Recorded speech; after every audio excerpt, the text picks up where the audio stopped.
Hello, I'm here with Candace Plattor, and she's an addictions therapist. She works with families and loved ones of those struggling with addiction out of Vancouver, Canada, and also Skype globally. We have a really important topic today, how to tell if you're enabling your addict. Hi, Candace. Welcome to the show. Hi, Laura. Hi, everyone. So let's start out with, what are the signs that someone is actually enabling an addict? Well, I think there are a few signs, but the one that I think is probably the most telling is when a loved one is working way harder than the addict is working to get into recovery. They search the internet. They call the treatment centers. They try to get the addict into detox. They're doing all these things, and the addict just is continuing to use. So that's a really big sign. Another is when people give somebody with an addiction money. And I just want to say that when I talk about addiction, I'm talking about addiction across the board. It can be any kind of behavioral or substance addiction, but usually we're talking about drugs and alcohol more than anything else.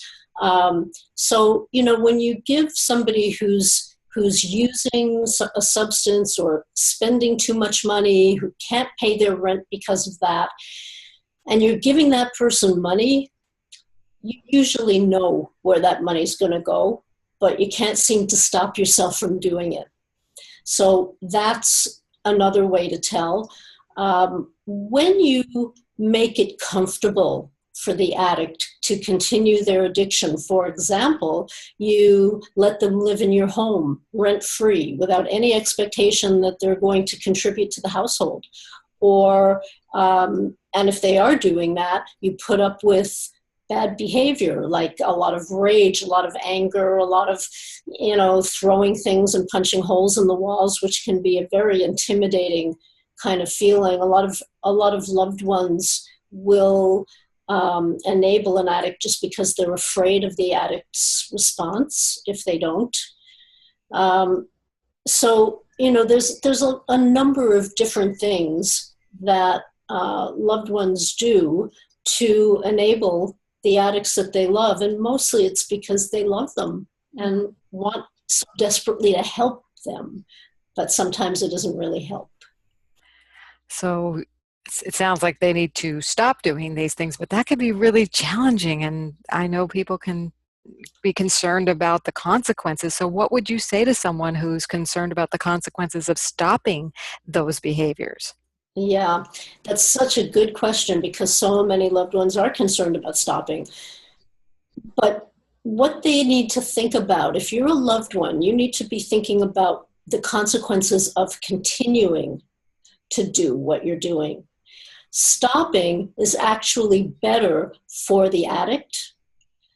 Enabling is just not ever a loving act for an addict. Addicts want you to continue making it comfortable for them. They want you to continue enabling them, giving them money, doing things like that. But it's not what they need. What they need is actually the exact opposite. We have consequences if you continue this behavior. We're going to set some boundaries for you. And that's because we love you, not because we don't. It's not a punishment. It's because we want you to get well, and we want to do what we can to help you get well. So do you have a story of like how someone actually did that?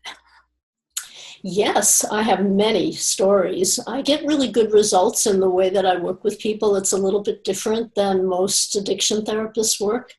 But I have one in particular, an older couple. I think they were in maybe their 60s, 70s, and they had adult children. They had 4 children, and the youngest, who was about 38 or so, a young man, was very addicted to alcohol.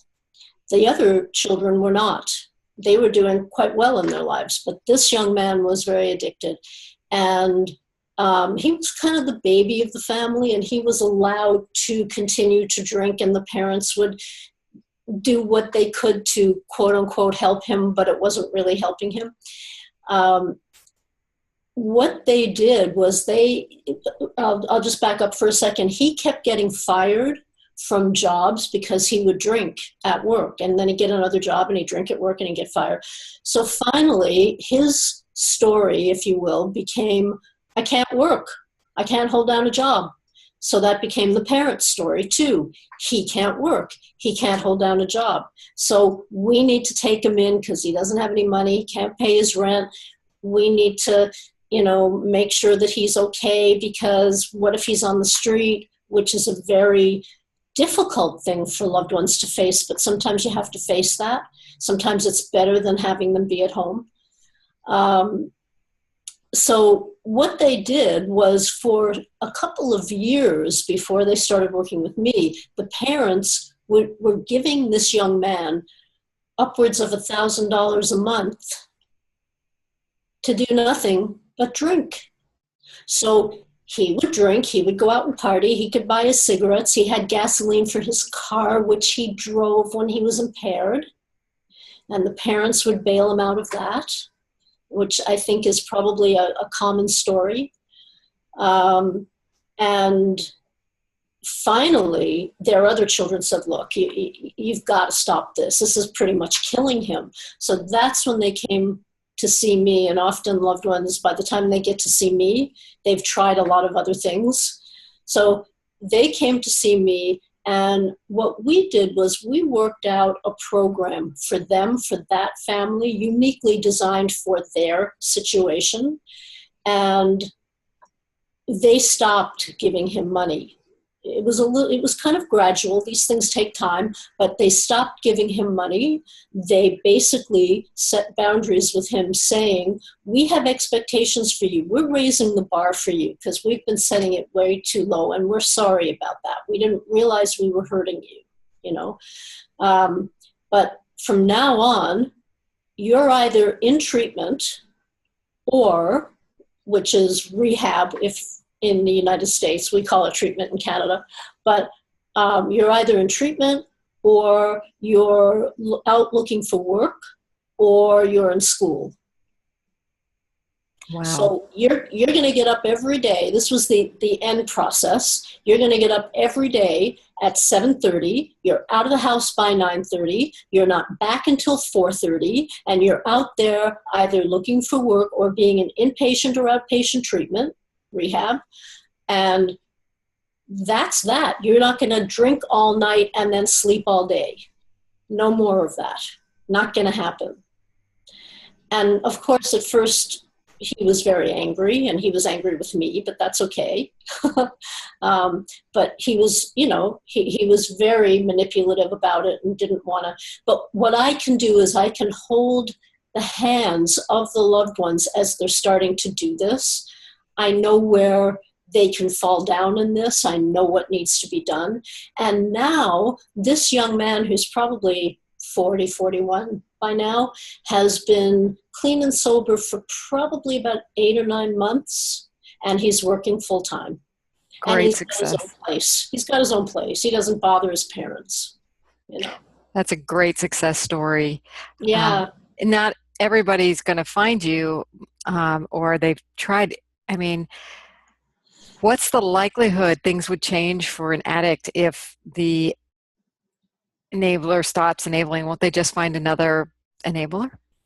Well, they might. I mean, that's a really good point. They might find another enabler. They might find another few enablers. But, enabling gets tiring after a while, especially if you're not a relative of the person, you're a friend or you're a boyfriend or girlfriend, and you're enabling and you're the one working and bringing home the paycheck, and he's drinking the paycheck, or snorting the paycheck, or, you can only couch surf for so long. You can only get people to feed you without you contributing to that for so long. And then you're asked to go. And so then you find another one and another one. But what I try to do is work with friends of the loved ones as well if they're enabling. The whole system. I work with the whole system so that we can get the addict clean, sober. We can get this issue resolved.